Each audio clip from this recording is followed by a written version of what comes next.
Hi everyone, if you're watching this video, this is number 2 of the 3 videos I am going to do covering the basic tools that you'll want to get for scrapbooking if you're just someone who's getting started.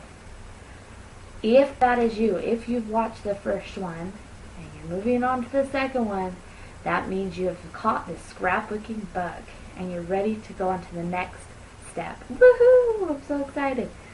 I know I caught the bug about 20 years ago, so I have been in the scrapbooking world for some time now.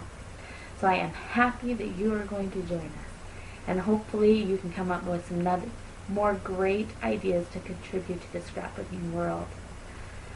Alright, next on to the tools. If you already have your basics, this is the next level that you'll want to go to expand your scrapbooking experience to the next level. These items, again, are just my opinion, but I feel they are the necessities. The first thing I would recommend is a magnetic ruler and a self-healing mat. Show you an example of that. Self-healing mat. It is also magnetic. I love this thing. This is magnetic, the ruler. Just a really basic item.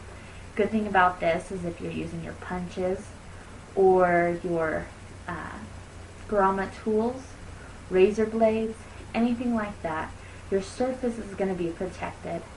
Often when you buy this mat, it comes with a kit of a few different cutters, including razor blades. The good thing about this too is if you get glue on it, it wipes clean very easy, and you never have to worry about it damaging the surface of your table. The other item I would say to get is to expand onto the ribbons. I think they're great. They're such an easy way to dress up any page. But instead of buying them in the scrapbook section, that can get pretty pricey.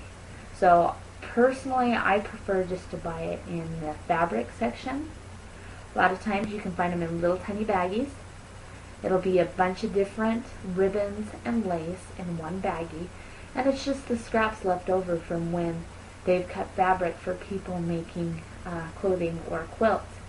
So you can usually pick up quite a variety for $2 or $3. So much cheaper buying it like that. To this day, that's still how I buy it. The next item, I would say inks and chalks. The reason why I would say inks and chalks before maybe some of the fancier markers, and maybe even chalks before inks, would be chalks don't dry out. Inks have a tendency to dry out pretty quick. The good thing is if you use a art medium with your chalks, it'll go on dark just like an ink. So it will look like you inked it, or you have the option of doing it dry and you still get the chalking effect. The cheapest way I have found to buy this is not in the scrapbook section, of course. You want to buy it in the art section. This way you get a large palette. You can usually get something like 20 different colors on one palette for under $5 at places like Hobby Lobby. So it's a lot cheaper to buy it that way. And again, I would say continue to expand your cardstock. There's so many good deals. One good way of buying cardstock is by buying the pads. You get a large variety for a good deal, and it's good for the beginning scrapbooker because it coordinates a lot of the colors for you, so it kind of takes some of the guesswork out. You can invest in more pens and markers. If you choose to buy the gel pens, I'd recommend storing them in a Ziploc bag because they tend to dry out relatively quick. I think mine usually only last a year or two. I don't buy them that often for that reason, unless it's a basic color like white. Personally, one of my favorite pens to buy is just good old-fashioned Sharpies. The colors are bold, they last a long time, they don't dry out. You can buy them in whatever size that you want.